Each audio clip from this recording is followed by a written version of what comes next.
Baik Bu, sebelum melakukan kegiatan pembelajaran pada hari ini, mari kita berdoa menurut agama dari sudut pandang masing-masing.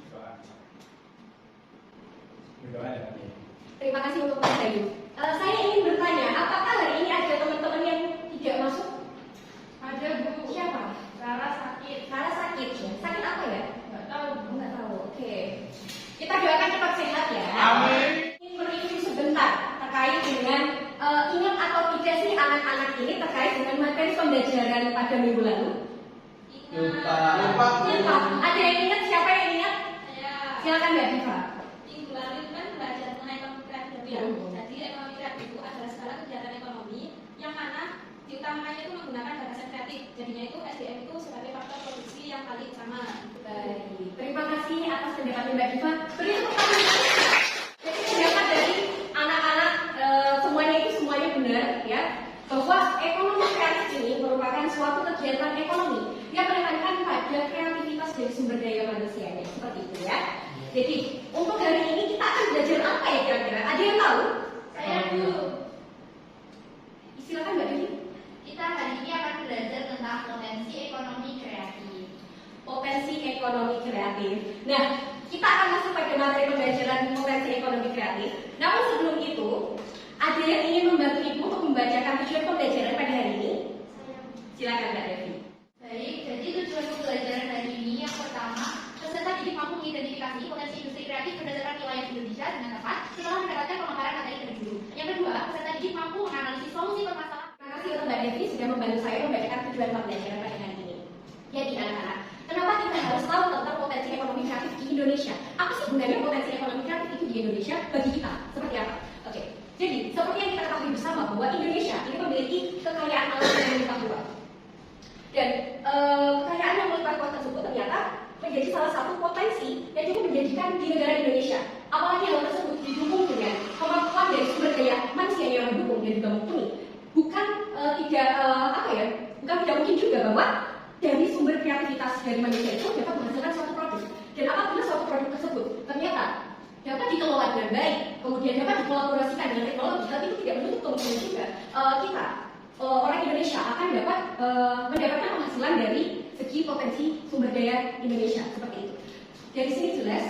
Jelas. Kemudian kita lanjut. Kira-kira setiap wilayah punya potensi yang sama atau berbeda ya? Berbeda. Kira-kira apa alasannya potensi setiap wilayah itu berbeda? Saya bisa minta tolong siapa yang ingin membacakan terkait dengan fakta-fakta yang menjadikan pembeda dari hal ini? Silakan Mbak Meli. Dalam letak geografi, saluran mobilitas, sumber daya alam potensial, ide kreatif, dan keterampilan. Baik, terima kasih kepada Mbak Meli sudah membacakan.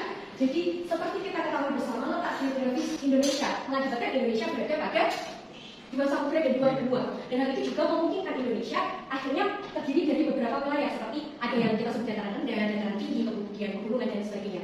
Kemudian terkait dengan saluran mobilitas. Saluran mobilitas ini bisa kita pahami dengan akses mudah atau enggaknya seseorang dalam berpindah dari satu tempat ke tempat yang lain. Kemudian hal ini juga karena setiap wilayah itu memiliki sumber daya potensial yang berbeda-beda dan juga terkait dengan kemampuan atau daya mumpuni yang dimiliki oleh masing-masing sumber daya manusia di tempat tersebut. Jadi untuk pembelajaran hari ini kita akan ngapain sih? Jadi Ibu akan meminta anak-anak semua untuk membentuk kelompok. Jadi kelompoknya nanti terdiri dari 5 orang per kelompok untuk melakukan diskusi dan juga menjawab pertanyaan dari lembaga kegiatan yang akan Ibu berikan kepada kalian. Anak-anak sudah tahu dan sudah pernah mencoba untuk membuat poster digital kan? Sudah. Jadi kalau sudah nanti gampang untuk mengeksekusi hal ini. Dari sini dulu apakah ada yang ingin ditanyakan? Tidak. Belum. Jadi nanti saya ingin memberikan waktu kurang lebih 30 menit. Sudah cukup atau Sama cukup. Sudah cukup ya. Berarti silakan membentuk kelompoknya masing-masing.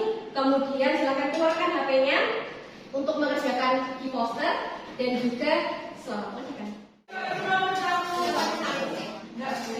Aman ya. Ya, ada yang lain?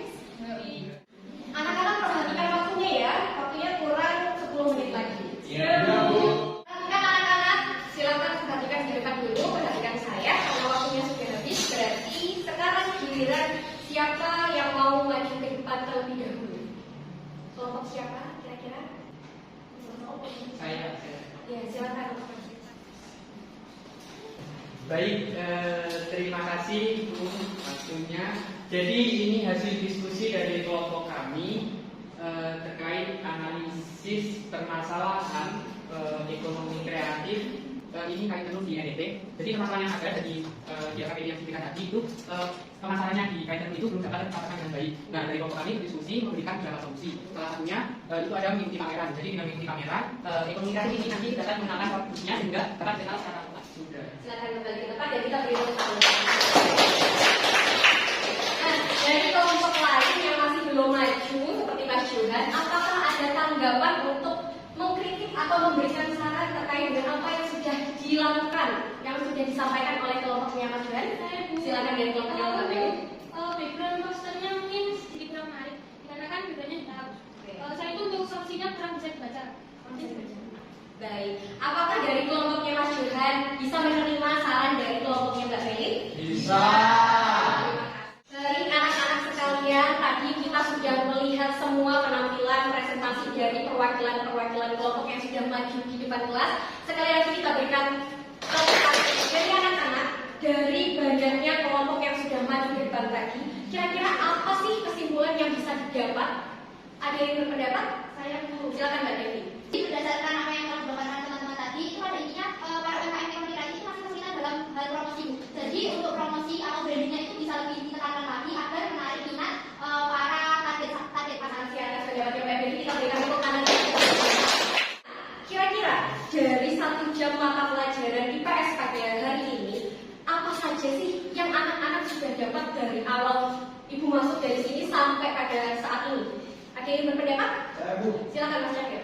Jadi di sini saya tahu bagaimana apa sih ekonomi kreatif itu. Kemudian kita sudah belajar bagaimana ternyata di negara di Indonesia itu ternyata ada perbedaan. Soalnya ada dari segi sumber daya alam, sumber daya manusia berbeda sehingga ekonomi kreatifnya itu berbeda.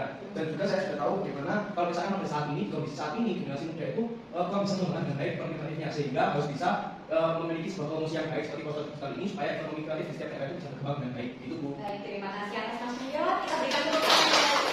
Saya izin merangkum dari pembelajaran yang kita lakukan selama 1 jam penuh ini. Jadi mulai dari awal kita berbicara mengenai konsep ekonomi kreatif. Seperti yang kita ketahui bersama bahwa ekonomi kreatif adalah suatu kegiatan ekonomi yang menekankan pada kreativitas dari sumber daya manusianya. Kemudian kita juga mempelajari banyak bahwa ternyata di wilayah-wilayah Indonesia ini ternyata memiliki beberapa potensi-potensi yang berbeda-beda dan ternyata itu juga menjadi salah satu keunggulan dari masing-masing wilayah yang ada di Indonesia. Nah, sebelum memasuki sesi terakhir untuk menutup dari kelas pada hari ini, saya meminta untuk anak-anak silakan mengakses barcode yang ada di depan, yang ini berisi tentang evaluasi soal analitis. Dan saya ingin memberikan waktu kurang lebih 10 menit saja, nggak usah lama-lama seperti itu ya. Nah, selain dari soal analitis, saya juga meminta anak-anak untuk mengakses barcode di depan yang berisi tentang evaluasi teman sejawat. Jadi dari tadi diskusi, kira-kira teman-teman diskusinya enak atau enggak, aktif atau enggak, bekerja secara penuh atau enggak, seperti itu. Semuanya? Sudah. Kelas pada hari ini, Ibu izin untuk membacakan sebuah quotes dari Sylvia Plath yang mengatakan bahwa musuh terburuk dari kreativitas adalah keraguan diri. Hal ini bermakna sebagai apa? Bahwa keraguan diri itu menjadi salah satu faktor penghambat dari kreativitas yang dimiliki oleh seseorang. Kita ketahui bersama bahwa semua orang pasti punya ratunya masing-masing. Tetapi kalau kita menuruti keraguan yang ada pada diri kita tidak akan bisa maju. Benar? Kalau kita ragu. Jadi mulai sekarang kita harus tekadkan, harus meningkatkan tekad dan juga harus niat terlebih dahulu. Mungkin kalau atau